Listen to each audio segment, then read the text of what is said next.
ایک new recording بیٹی اور بہو میں فرق ملاحظہ فرمائیں۔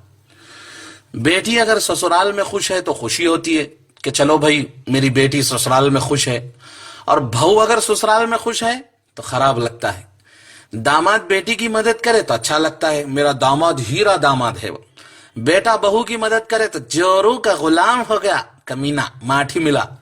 بیٹی اگر بیمار ہو جائے تو دکھ ہوتا ہے، بہو اگر بیمار ہو جائے تو بہانے تلاش کر رہی، کام چور کہیں کی۔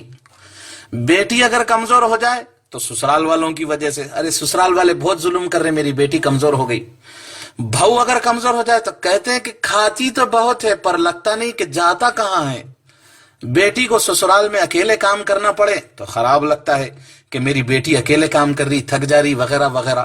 بہو سارا دن اکیلے کام کرے پھر بھی بہو کام چور کہلاتی ہے، کام چور ہے، کام چور۔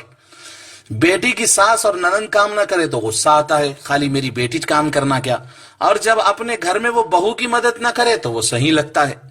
بیٹی کی سسرال والے تانے مارے تو غصہ آتا ہے، اور خود بہو کے میکے والوں کو تانے مارے تو صحیح لگتا ہے۔ بیٹی کو رانی بنا کر رکھنے والی سسرال چاہیے، اور خود کو بہو کام والی چاہیے۔ رشتوں کی خوبصورتی ایک دوسرے کو برداشت کرنے میں ہے، بے عیب انسان تلاش کرو گے تو اکیلے رہ جاؤ گے۔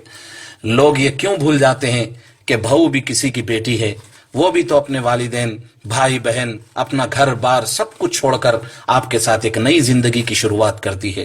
جو بھی ساس سسر یہ میری ریکارڈنگ سن رہے ہوں، میں ان سے ادباً گزارش کرتا ہوں کہ وہ کبھی بھی بیٹی اور بہو میں فرق نہ کریں، تبھی یہ دنیا بدلے گی، سماج بدلے گا، اور آپ کی بیٹیاں بھی سسرال میں خوش رہیں گی۔